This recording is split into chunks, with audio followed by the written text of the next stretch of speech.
How will the Utah football team manage Clark Phillips III's loss in the upcoming Rose Bowl? And Utah men's and women's basketball continue to get off to great starts for their seasons. We're talking about all that and more on today's Locked On Utes. You are Locked On Utes, your daily podcast on the Utah Utes. Part of the Locked On Podcast Network. Your team every day.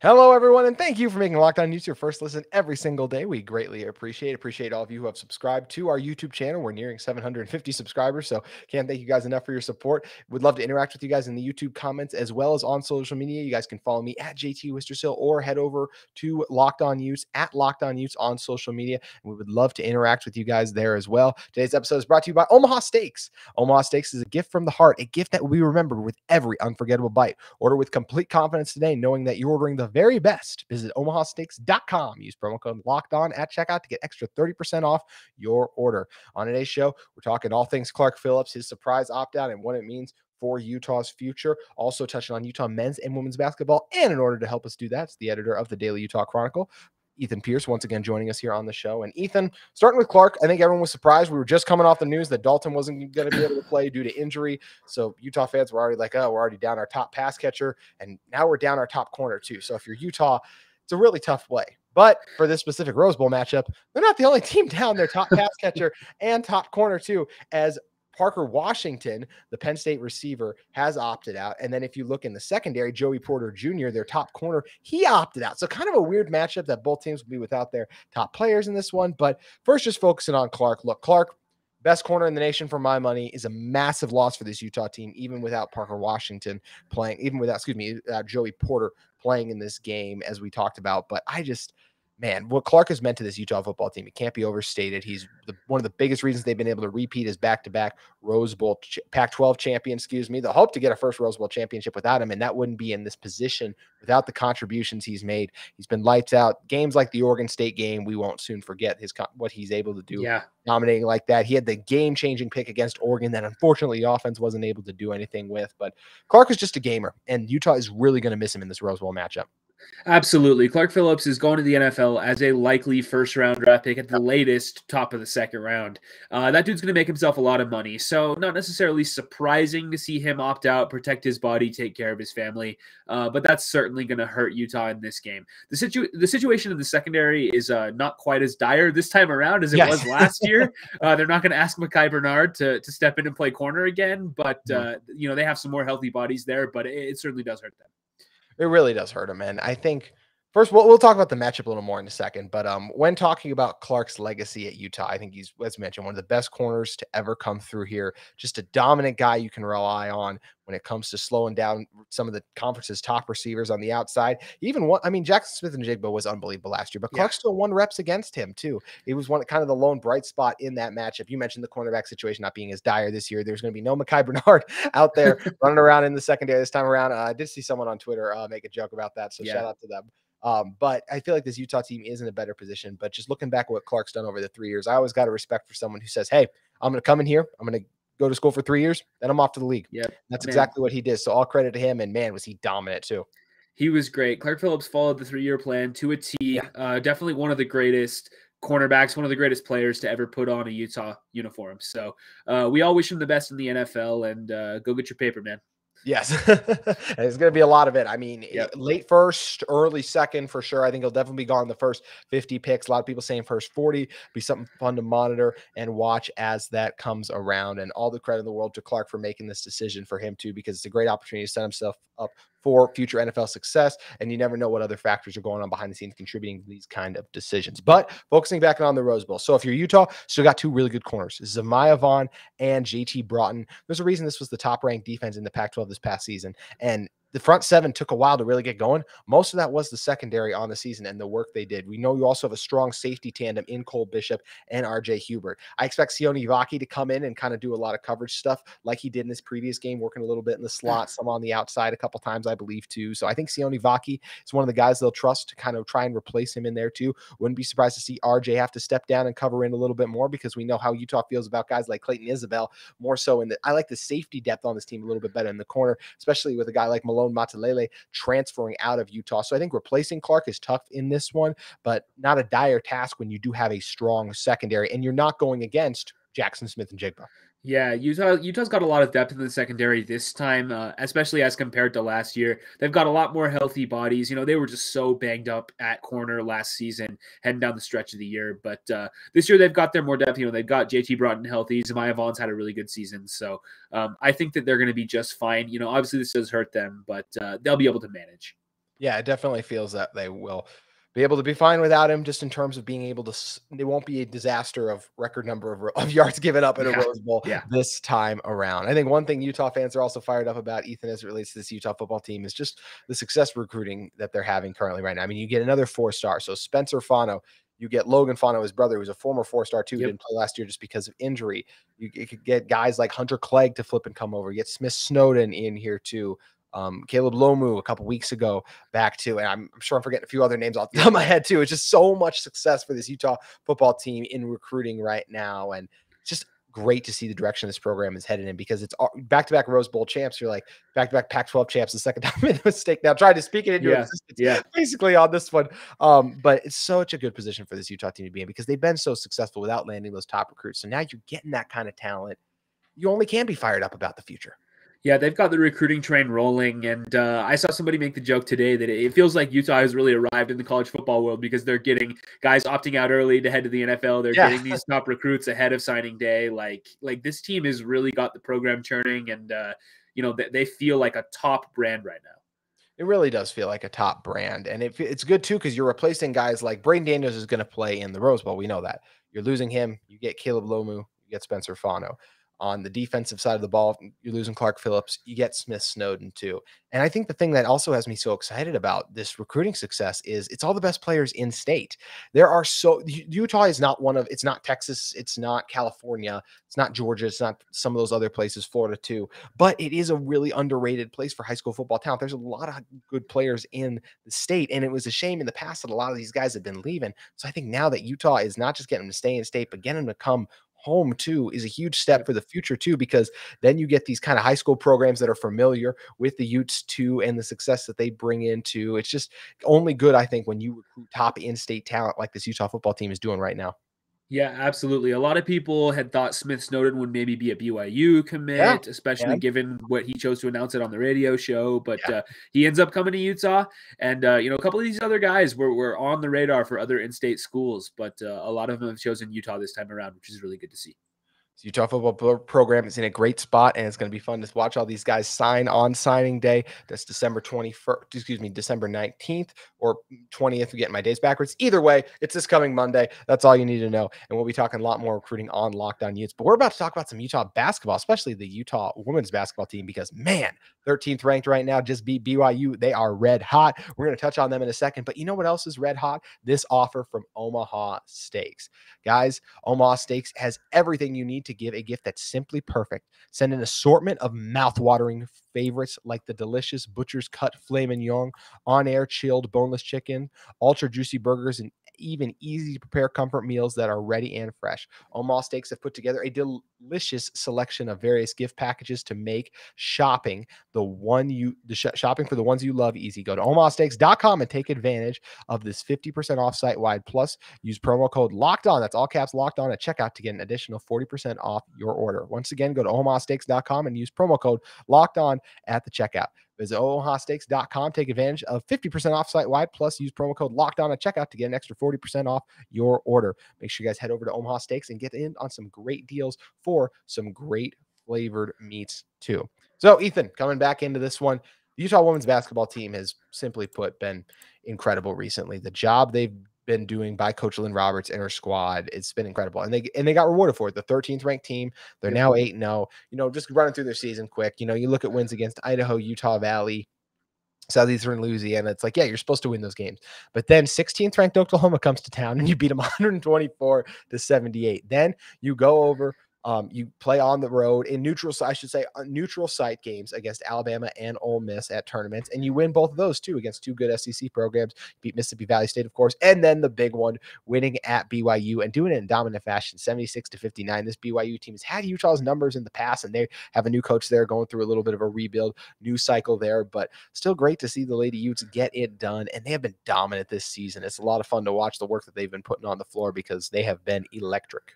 Yeah, you said it. They've been dominant. I mean, they're 8-0, and really only 2 of those games have been close. They've been pretty much blowing people out all year long.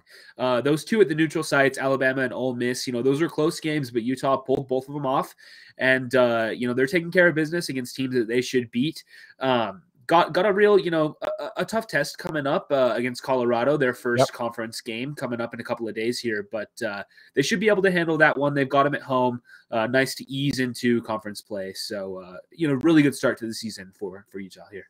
Yeah, and you mentioned the Colorado game. They'll have Colorado twice, once on the 14th and then again on the 6th a little bit later. But at the moment, they won't play a ranked team on their schedule until the 15th of January. Now, it does get a little tougher when you play at home against number 20 Arizona, and then at Stanford on the 20th. That's later. But man, this Utah team is already well and rolling, and they could be rolling even better after that. And one thing that always helps keep it rolling, of course, is when you beat your rival. Utah went to BYU and was able to defeat the Cougars by a dominant score of 76-59 in this one. For Utah, once again, it was Alyssa Peely who was dominant. She had 28 points in this one, 13 of 18 from the field. Gianna Neepkins also threw up 18 in this one. Utah shot it really well from the field, 55% overall in this one. They got 18 points off turnovers did a good job winning the glass, actually losing the glass by 1, but even though they gave up a few offensive rebounds, still were able to get some opportunities and capitalize on them when they needed them most. And the biggest area the Utes won and were able to win this game was the bench points, 21-5 in this one. Rivalry games can always be weird, but the Utes were the better team, and they showed it clearly, Ethan. Absolutely, they did. And you mentioned it, but it's been on the back of Alyssa Peely. I mean, how impressive has she been? Starting her first year of college ball, and she comes in, goes to BYU and scores 28 points. I mean, you look at 28 points, sometimes for NBA fans, 28 points kind of seems like a routine night for a lot of stars, but Utah scored 28 out of Utah's total 76. So that's a lot of points for a college player, especially in a shorter game than an NBA basketball game. It's just, putting 28 points in the context is really a dominant performance. Yeah, you mentioned Alyssa too, her first year with this team, and she has just been incredible. On the season overall, she's up to 20 now. Gabe also averaging 6 rebounds, 2 assists. This Utah team, they play very unselfish. They do a really good job moving the ball. They average 21 assists per game. Also do a good job, we know, hitting from the outside. They shoot 52% overall and 35% from 3. You got Gianna Neepkins is already off to a 51% start from the outside. Peely up to 35. McQueen up to 30, but Gianna Neepkins up to 14 on the season. Jenna Johnson up to 11. Kennedy McQueen up to 11. Palmer up to 10. There's just so many players on this team that feels like they can beat you. They've bought into their roles, and they really play well as a team. Yeah, they do. I mean, and they're just so much fun to watch too. They run, they play fast. They shoot a lot of threes. Len Roberts has this system really working for this Utah roster. And, it's coming up in the results, moving up to number 13 in the national rankings. And they can just keep climbing if they keep putting wins together. Really does feel like they can keep putting wins together. And in your opinion, what's the biggest reason that Utah is at this point? Because for me, I really feel like it's that mix of veterans and youth. You mentioned Alyssa Peely. She's a junior, but still feels like, because she's only a junior and she's playing like almost like a fifth-year senior, basically, she has been incredible. Then you look at some of the younger players, Gianna Neepkins, Jenna Johnson. They were only freshmen last year, and the success and the heights they were able to take this team to. I feel like Coach Roberts really has her players buying into what they want to do. And especially, it's just that good mix of players who have been in some tough environments before, gotten out there, gotten wins. Deja Young, another veteran on this team that's able to help provide that too. And that's what's crazy is I think I should check on Deja here in a second, but outside of her. I know for a fact, I don't think anyone else is a senior. So this Utah team is in position to do well. This Young is also a junior at this moment. So this team is not only in position to potentially win the conference this year, which seems crazy. And I know Stanford's really good, but all they'd have to do is upset them in one game, which when you're the 13th ranked team is very possible.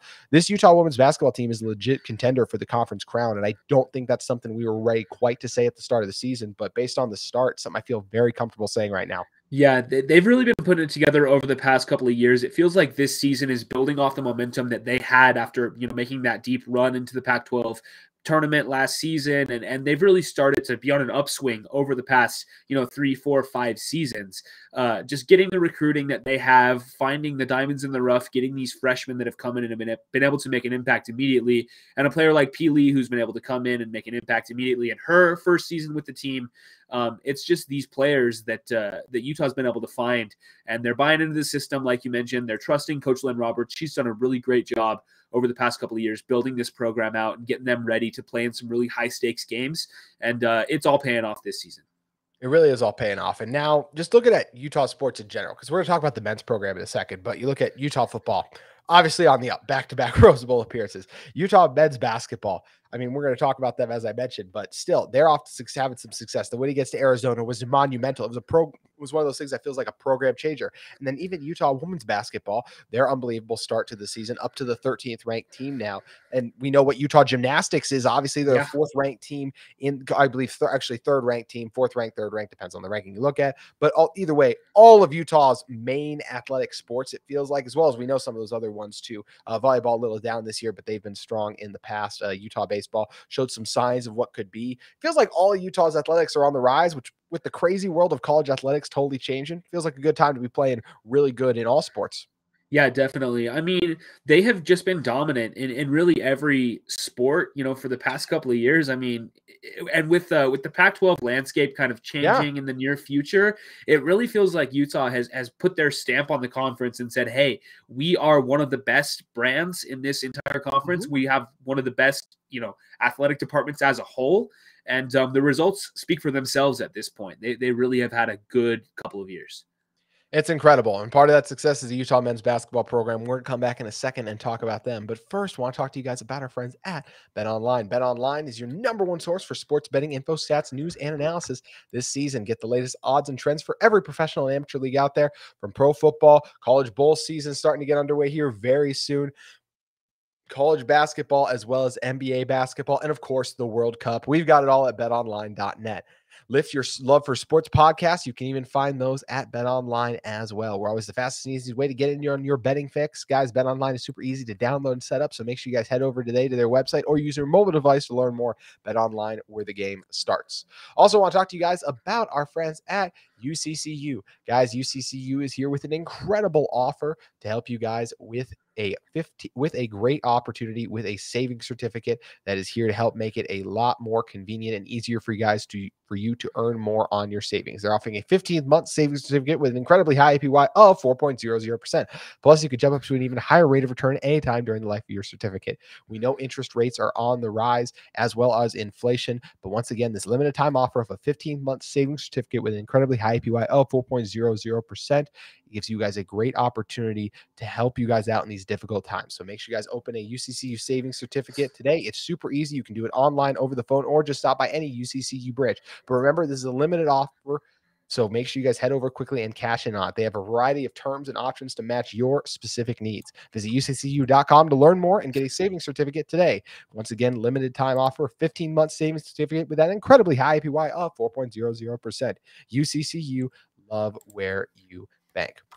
All right, Ethan, coming back and looking at this one for Utah men's basketball. It's been a really strong start to the season once again, too. It kind of started off weird when you lose a game to Sam Houston. There's a lot of games that you're like, Utah should win there. They have the tough loss to Mississippi State, but it's really amazing what one game can do for a team. And I touched on a little bit last week, but man, that win against Arizona, it really changed everything, it feels like. And I feel totally different about this team. Originally, it felt like they were a bottom 3 team after kind of lost to Sam Houston, some of those rough offensive starts. Now I feel like they're firmly in the middle of the conference and have a chance to upset some people.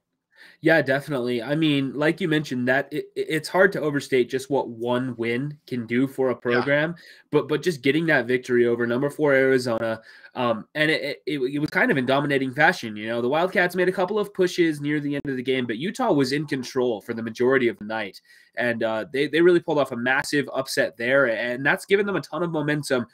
Following that up with an overtime victory at Washington State to start Up to 2-0 on the in road. conference play. That was an improbable victory. I mean, they were down heading down the stretch of that game and made some great plays to force overtime and then to come out and win it. They've really got a ton of momentum behind this program right now, and with a couple of tough games coming up, they could find themselves, you know, if they can get a couple of victories, you know, not saying anything's a given because Yeah. TCU is a really good team. You know, Mhm. BYU rivalry game, you never know what's going to happen there, but they've got some opportunities in front of them to really make their mark on this young season. What do you feel like the biggest difference from this team is compared to last year? I think for me, when I look at it, I look at guys like Brandon Carl. It's pretty much almost the same team, except for you lose kind of some of those negative pieces, and you lose a Booth Gotch and a Dave Jenkins, who look, it just didn't really seem like they were super thrilled with their role. Lahat Shun, Deshaun Mahorchich, I'll add another Yeah. guy there. I don't think any of those guys really love their roles, and I don't know if Mike Saunders necessarily loves his role right now as the backup who doesn't get a lot of playing time, but for the most part, feels like this team is really bought into each other. Brandon Carlson has been a dominant force, and even when he's not at his best, this Utah team still finds ways to win games. I think it speaks just to a year of experience for these guys and some young, exciting freshmen between Will Exact and especially Kei Bakita. Yeah, definitely. I mean, I think the biggest difference from last year to this season is that Craig Smith has really found a roster that he can kind of sign his name to and put a stamp on it, right? Yep. These are players that are wanting to lean into and play Craig Smith's style of basketball, because last year they kind of had some holdovers from the previous era. A couple of guys, kind of picked up off the scrap heap on the transfer portal that maybe didn't necessarily fit really what they wanted to do. But Craig Smith has brought in some guys that really want to play the way that he wants to play, Yep. fast, up-tempo, shoot a lot of threes, keep the ball moving. That's really what he's preached in these practices recently. And, it's paying off for them. They've got these young talent like you've talked about with Kei Bakita and with Will Exact, and even throw Lazar Stefanovic in there. He's a sophomore now, had a really good start to his season. Gabe Madsen has been playing really well. So they've gotten a lot of guys who really can play the way that Craig Smith wants to play, and I think that's making a difference.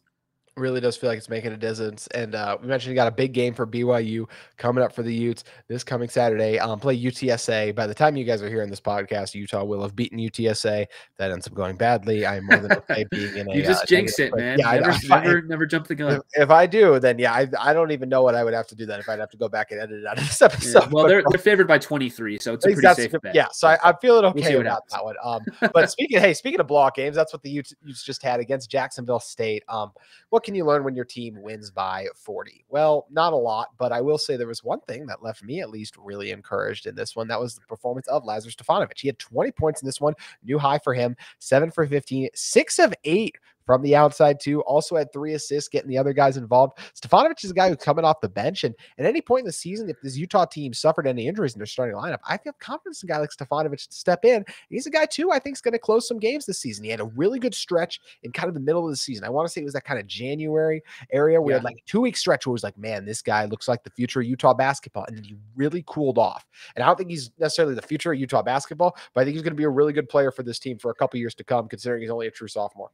Definitely. I mean, Lazar, the first thing that I notice about a guy like him is he really cares. He really cares about winning, and he cares about the process and putting in the work and seeing the results come through. Because last year they had a really tough stretch. I want to say January, February, they had lost maybe 10 in a row, something like that. It was going badly for them. And he would come out and talk to the media after every game. And you could just tell that he was a guy who really wanted to be winning games. And now that they're, the team's in a better mood, that they've won a lot of games recently, and he's playing well. So good to see. Yeah, and great to see this team playing well. I mean, they made 16 threes against Jacksonville State. They shot 57% from the outside in this one. They scored 25 points off turnovers.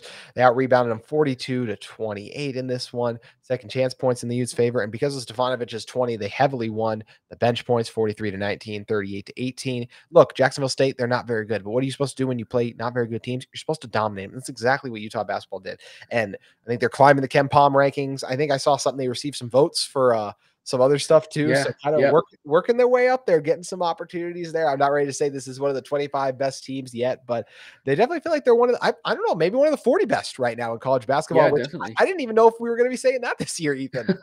It's pretty crazy. I mean, they've put themselves in position. I mean, obviously still very early, but if they can play at this level, a tournament berth is on the table, with a deep run in the Pac-12 tournament. They can potentially get themselves into March Madness. The Pac-12 is a tough basketball conference, but there's a couple of teams that have kind of underwhelmed a little bit to start the season. So, a window for Utah to potentially, do a little bit better than some people thought. Definitely is. It's a great time to be a Utes fan, as we were just talking about, with every Utah sport on the rise. Ethan, always appreciate you joining us.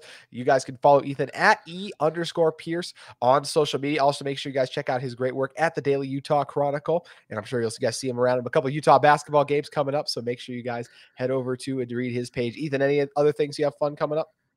No, just, finishing out finals week strong. Looking forward to the holiday break. Gonna take some time off. It's going to be a fun one. It'll be fun to see how Utah basketball wraps up a couple tough games for both the men's and the women's teams. And we'll be covering and reacting to all of those here on Locked On Utes. If you guys are in the market for a second listen every day, make sure you check out Locked On Sports Today. They have the greatest takes of the day, big game recaps, the biggest stories in sports, all available on Locked On Sports Today on audio, YouTube, or wherever you get your podcast. Thanks again to Ethan for joining us. That's going to do it for today's Locked On Utes, but we'll see you tomorrow. Thanks, guys.